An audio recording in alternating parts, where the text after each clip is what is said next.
System का main function होता है सेपरेशन ऑफ ब्लड। इसमें जो है ब्लड केयर ऑफ जो ब्लड को स्टूडेंट्स और टू यूरिनरी और इसमें बैटल्स और और इसमें जो है ब्लड को जो है फिल्ट्रेट करके किडनी में और किडनी के थ्रू जो है ब्लड जो अनफिल्ट्रेट यूरिन होता है वो यूरेटर के थ्रू जो कम्युनिटी डायबिटीज स्टोर होगी और ये जो है रीजन जो है वो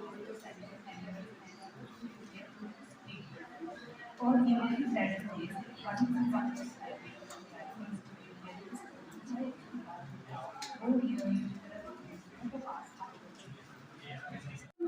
इसको क्यों बोल रही है क्योंकि सिस्टम जो है वो वेरियस पार्ट्स को मिलकर बनता है, इसलिए जो है हमने इसको बोला है ह्यूमन डाइजेस्टिव सिस्टम। तो सर ह्यूमन डाइजेस्टिव सिस्टम जो है वेरियस पार्ट्स को मिलकर बना हुआ है, जैसे कि mouth, salivary gland, oesophagus, stomach, liver, gall bladder, pancreas, small intestine, large intestine, appendix, rectum and anus. Sir इसमें जो है वो वेरियस ग्लैंड्स भी एसोसिएटेड हैं इनके साथ, जैसे कि हमारे पैनक्रियास हो गए और लीवर हो गए। क्योंकि सर डाइजेस्टिव सिस्टम एक ऐसा इसमें फंक्शन होता है कि इसमें ये नहीं है कि सीधा हमारी प्रोसेस जो उसे कहीं इसी से चलेगी, स्टमक से गई, इंटेस्टाइन या एनस से बाहर निकल गई। इसमें जो है वो वेरियस ग्लैंड्स एसोसिएटेड हैं जिनसे जो है वो सिक्रीशन होती है वेरियस जिससे जो कि हेल्पफुल होती है डाइजेशन की प्रोसेस में। तो सर डाइजेशन का मेन फंक्शन ये है कि हमें जो वो एनर्जी मिलती है, जो कोई भी फूड ईट करते हैं तो हमें क्या है एनर्जी के लिए हम वो कर सकते हैं। तो सबसे पहले सर माउथ से जो है वो डाइजेशन हमारी स्टार्ट हो जाती है। माउथ से फर्स्टली जैसे हम फूड ईट करते हैं तो उसे उस प्रोसेस को हम बोलेंगे मैस्टिकेशन। मैस्टिकेशन में क्या है, हम फूड को जो है स्मॉलर पार्टिकल्स में तोड़ देते हैं, फिर इससे जो है वो हमारे इसोफेगस में एंटर कर जाती है। इसोफेगस में जो है वो ये नहीं है कि डायरेक्टली हमने फूड खाया वो सीधा ही हमारा स्टमक में पहुंच गया।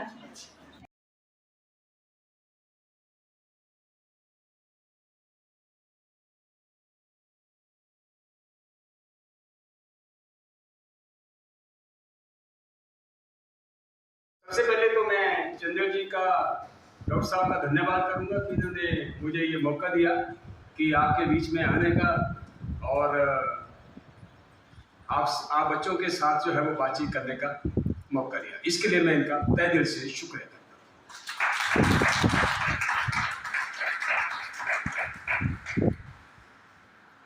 वर्कशॉप तो ये कहने को आज का दिन तो TLM के ऊपर जाना है, टीचिंग लर्निंग मटेरियल, और इसको अगर इसके ऊपर बोला जाए तो दिन भी कम है। मैं आपको सिर्फ अपना लाइफ का एक्सपीरियंस, क्योंकि ये मेरे समय में ही जागरूक हुआ, मेरे समय में ही आया, इसके बारे में मैं आपको विस्तार से बता सकता हूँ। प्यारे बच्चों, थोड़ा सा ध्यान से सुनना। कल आपने क्लास में जब खड़े होना है तो कोई भी आदमी, कोई भी बच्चा आपसे प्रश्न कर सकता है। शिक्षा के बारे में या किसी भी मिशन जो आया है उसके बारे में जानने से पहले उसके इतिहास को रिसर्च कर लेना चाहिए। मैं यहाँ भी देख रहा था, या मेरे बहुत सारे बच्चे जो स्कूल के थे वो यहाँ पर थे, मैं देख रहा था नॉलेज तो है लेकिन गहरा नॉलेज नहीं, आपके पास अधूरा नॉलेज। जब भी किसी चीज को नया मिशन लेते हैं आप, तो उस मिशन को कंप्लीट करने के लिए पूरा रिसर्च करना चाहिए। आप बच्चों के ऊपर कोई ऐसी जिम्मेवारी नहीं है कि आपको पढ़ने के सिवा सपोर्ट ना मिलती है घर से, कॉलेज से। मैं थोड़ा सा आपको इतिहास बताता हूं। हम 1960 के दशक में चलेंगे, आपके लिए तो सपना होगा। 1960 का दशक आपके लिए सपना होगा। जब हमारे हिमाचल प्रदेश में बोलो या हमारे देश के बहुत सारे भागों में बोलो, कोई कम्युनिकेशन मीडिया नहीं था, कोई रोड कनेक्टिविटी नहीं थी, कोई ट्रांसपोर्ट सिस्टम नहीं था, 60 के दशक की बात कर रहा हूं। कोई बिजली नहीं थी, कोई पानी नहीं था। आप सोचिए, जब अभी सोचिए कि अगर मैं उस समय बिना बिजली के पड़ा, या मैं बिना बिजली के रहा, मैं बिना पानी के रहा, मैं बिना ट्रांसपोर्ट के रहा, मैं बिना टेलीफोन के रहा, मैं बिना किसी टीवी के रहा, मैं बिना रेडियो के रहा, आप सोचो कैसी लाइफ नहीं होगी हमारी। इसको रिसर्च करने की आपको सख्त जरूरत है, क्योंकि विकास एक निरंतर प्रक्रिया है। पर उस प्रक्रिया को जानने से पहले उसके इतिहास को इकट्ठा कर लो।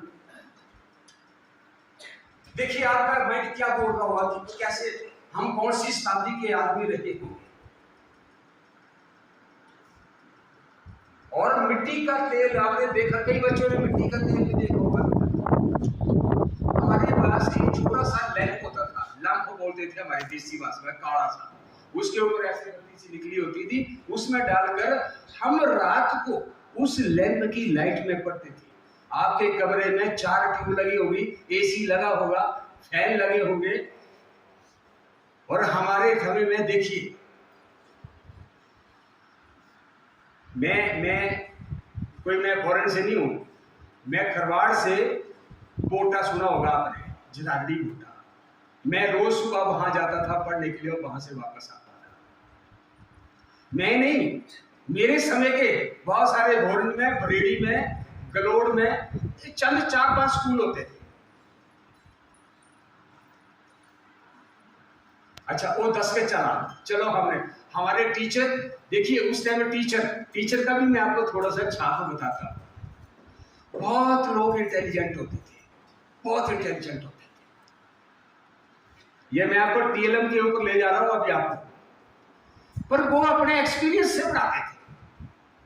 कुर्सी पे बैठ जाएंगे, 2 बच्चों को खड़ा करेंगे, तू पढ़, और उसका नाम रख दिया तू पढ़ मेथड।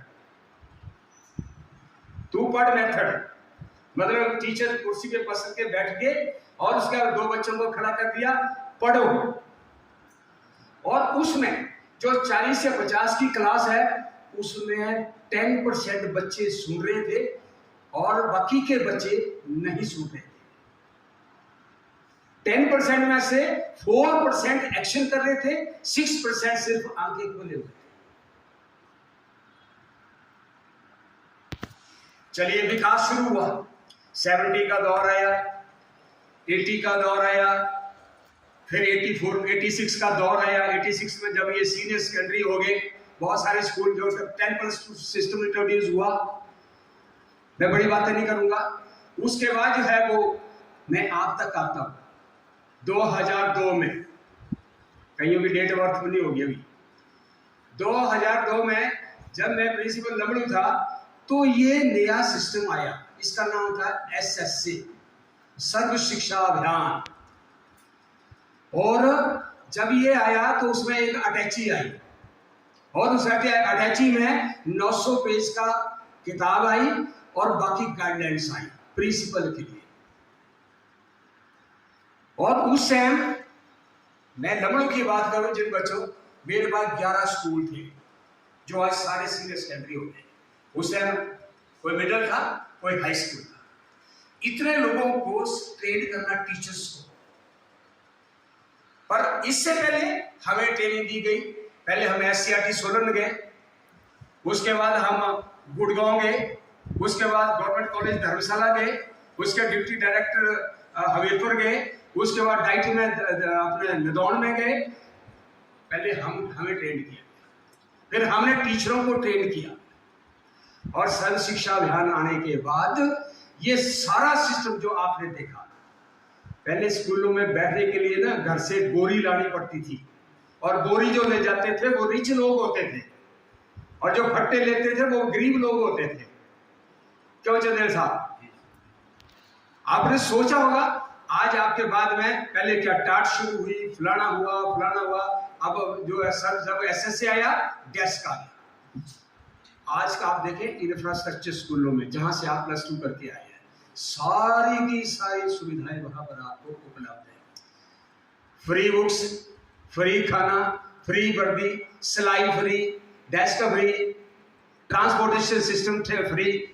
अब कोई दिक्कत नहीं, अब एक ही काम है आपका, पढ़ना।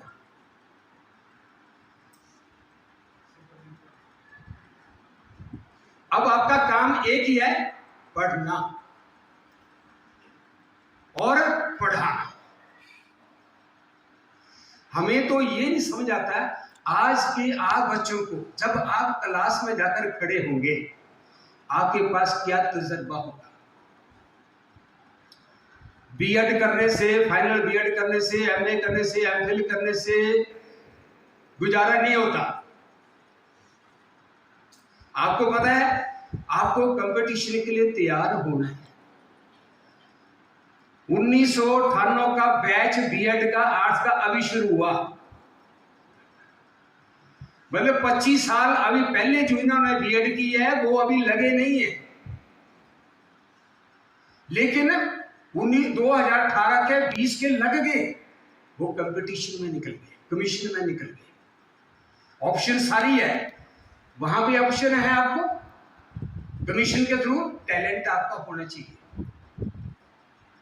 ये नहीं है कि आपको अपॉर्चुनिटी नहीं है, अपॉर्चुनिटी है, लेकिन आपने जो है वो अपॉर्चुनिटी को अवेल करना करें। अगर बीएड कर ली और घर में बैठ गए तो अगले 25 साल के बाद आपकी या 30 साल के बाद आपकी एज क्या होगी। कल एक खबर लगी है कि एक लेडी को नौकरी मिली 55 ईयर्स में, मतलब 3 साल के लिए।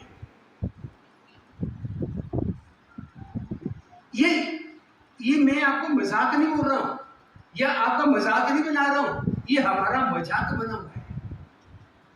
क्योंकि हम अपना डिग्री लेकर बॉक्स में डालकर अभी वो आ जाएंगे रिश्ते लेकर, पूरी बीएड है बस। लेकिन आपने अपना वो कैरियर जो है वो डेवलप नहीं किया। मैं टीएलएम को देख रहा था, आपकी इस एग्जीबिशन को देख रहा था। हमें याद है कि सर्व शिक्षा अभियान में एक अटैची में, ये जैसे बेटी ने इसने बताया था कि अभी ट्राइंगल, रेक्टेंगल, सर्कल, फलाना फलाना जितना एक बड़ा बॉक्स है, मैथमेटिक्स टीचर को दे दिया, भाई आपको ये टीएलएम में है, आपने बच्चों को वहां बताना है ये ट्राइंगल इस तरह होती है, ये फलाने, इसको वो टीएलएम की एड दे दिया, उसको दे दिया। सोशल साइंस के लिए बहुत सारे चार्ट्स आ गए, इंडिया का चार्ट, वर्ल्ड का चार्ट, मेजरमेंट का चार्ट, सारे चार्ट, उसको भी पूरे चार्ट दे दिए। साइंस वालों को भी दे दिए, सबको दे दिए। बच्चों को पढ़ाओ, बच्चों को सिखाओ। आप पढ़ के आए हैं, कितने लोगों ने टीएलएम का यूज किया है। दुर्भाग्य है हमारा। अभी ये कुछ बच्चों ने बहुत ऐसा, और उसके जीवन के लिए हो गया, जो बच्चों ने यहाँ पर एक्सप्लेनेशन दी, जो एक्सप्रेस किया चीजों को, बहुत सारे बच्चों ने बहुत अच्छा बोला। लेकिन कुछ बच्चों को सिर्फ वो तू पढ़ मेथड वाला जो है, वो अभी रट्टा सिस्टम जो है वो नहीं सीखा। प्यारे बच्चों, किसी भी चीज को जब लेते हो, उसको डीपली लेकर उसके ऊपर पूरा अध्ययन कर।